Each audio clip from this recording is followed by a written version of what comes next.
Hello, Stefano. How are you? So nice to see you. It's so nice to see you, Mimma. I miss you. Oh, that's so sweet.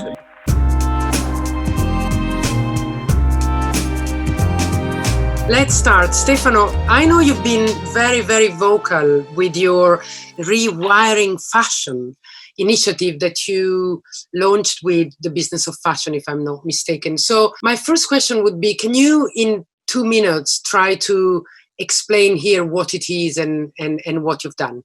So, Mimma, well, Tim Blanks and Imran Ahmed have been so kind to invite me alongside my colleague Julie Gehardt to participate in this nice idea, which was coordinating talks with independent designers in a moment of crisis like anyone else, any time before. And I expressed my views because obviously COVID-19 brings a little of time of thinking and a reflection and a bit of soul searching, if you may. So I have a fundamental problem with bigger and faster, and that's emerged very clearly during the COVID-19 confinement. There's a risk of polarization in our industry. Three conglomerates, the French and Richemont, and three large vertical retailers could essentially swallow the entire consumption of the world. The consumption pattern have been hysterical and quite bulimic, if I can. And 97% of the profits in this industry are carried by 8 companies, not even the 8%, just 8 companies. Wow.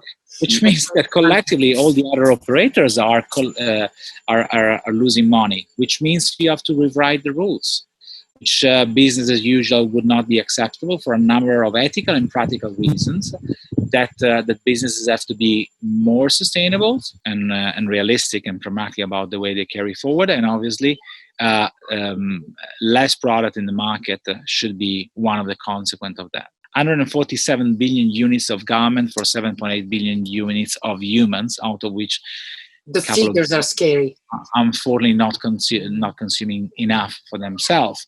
These all together came to the point when again Tim and Imran set up this beautiful conversation between designers and buyers and retailers. And we thought it was time to go back to natural progress of life, the cycle of life. So why not have a seasonality which means something for seasonalities? Why do I have to sell or deliver or try to push for a down jacket towards the end of May or beginning of June? Or why do I have to find everything I need for my winter already in sale because of the sale, because I've been so exposed and visual fatigue kicked in has been for months and weeks on the shop floor. So we thought it was a good idea to go back to a lower and lesser winter, spring, summer collections, and letting obviously every designers and every retailer work on capsule collection and special projects if they needed to. But let's go back on January, February, March, April, May, June, and selling the spring, summer, and August, September, October, November, December to sell the autumn, winter. The other piece which was interesting was how to the relevance of the fashion show or some sort of presentation or some sort of digital / physical interaction. Clearly, Mimma, we can't do any fashion shows, or we maybe will have some fashion shows in September. So first I would like to know, with this manifesto, with this operation, what are the next steps? What happens? I mean, was it sent to retailers, designers? What is the actual concrete things that it's happening now? So the interesting part is that a lot of subgroup has been created. Independent retailers, large American retailers, Asian retailers, community of Black designers organizing themselves to become more relevant.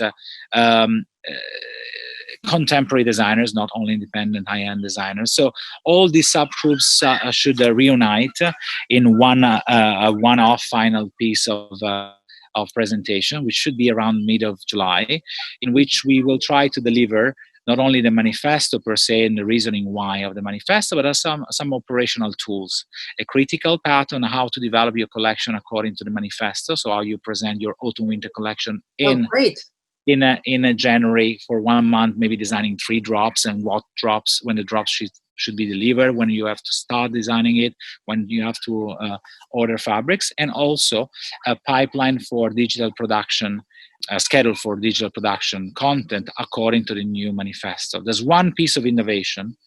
Whereas the reframing, reseasoning of the markets have been receiving the 100% of approval, only a marginal majority have approved also a change in the way we show collection.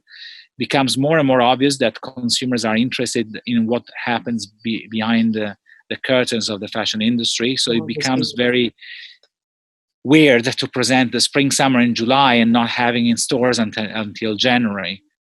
Especially in the economy of independent designers, where digital assets and marketing cost and product development are the elements which are making their businesses at risk. So why not concentrating the digital asset production around the fashion show and have that fashion show, spring summer namely, in January, right few days before launching at retail. Which brings me to this Tomorrow digital showroom and what we're doing together for this season. And actually, I want you to tell us if you think that fits correctly with your manifesto, and what do you expect to be the misses and the pluses and the gains of this season, all going digital? It's very interesting. We are all coming out of the worst 3 months of the consumption history, obviously. There's a significant risk for independent retailers and independent buyers to lose an opportunity of survival. And I want to use the words with care, but acknowledging the size of the problem. The only way to go forward is probably having independent retailers supporting even more fiercely as they've done in the past, and they've done a lot in the past, in order to create new brands which have the size of a Dries Van Noten rather than the size of a Gucci. It's clear that highly likely bigger brands will go direct to consumer for the 99% of their businesses. So the survival rate of independent retailers will become about being able to develop new champions. We are all forced out of a physical showroom, for most of us at least, for the spring summer. We're going to have a showroom in Milan in July, and we are considering what to do in Paris for the fashion week in Paris in September, but people won't travel. So the only touch point will be the digital experience with a lot of human interaction. And that's our take on that. Was the tech per se is not smart enough to substitute the experience. You can't touch a fabric, you can't see a movement, you can't interact with people, you cannot interpret the trends by talking to your peers, colleagues, or perceiving the energy around a brand or a trend.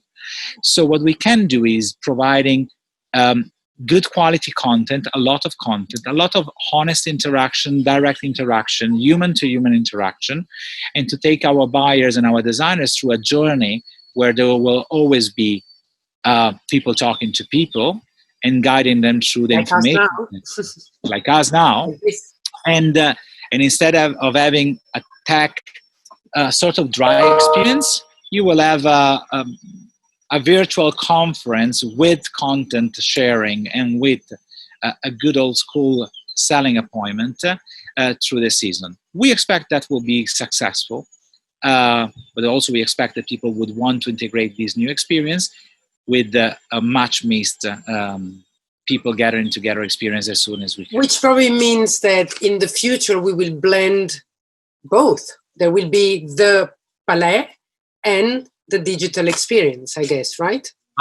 Absolutely, Mimma. We won't go back in time. So we started the route of generating content, having the designer presenting their collection, speaking about themselves and what they stand for. They are wonderful and talented individuals. They have so much to say, and sometimes they might or might not be heard. And we will create that as a pipeline for the actual order taking and interaction, and a digital asset sharing and downloading.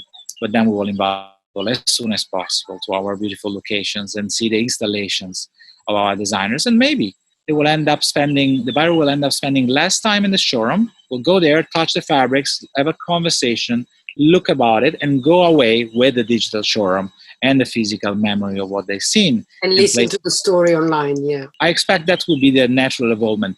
I have always been skeptical about the substitution of a physical interaction when it comes to buying. You know, the e-commerce is not a valid comparison.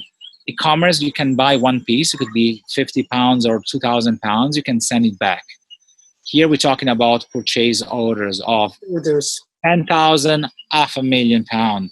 You can't send it back because you didn't like the product you've seen on screen. So it needs to be a lot of more curation of the relationship. Great. Well, that was amazing. Thank you so much.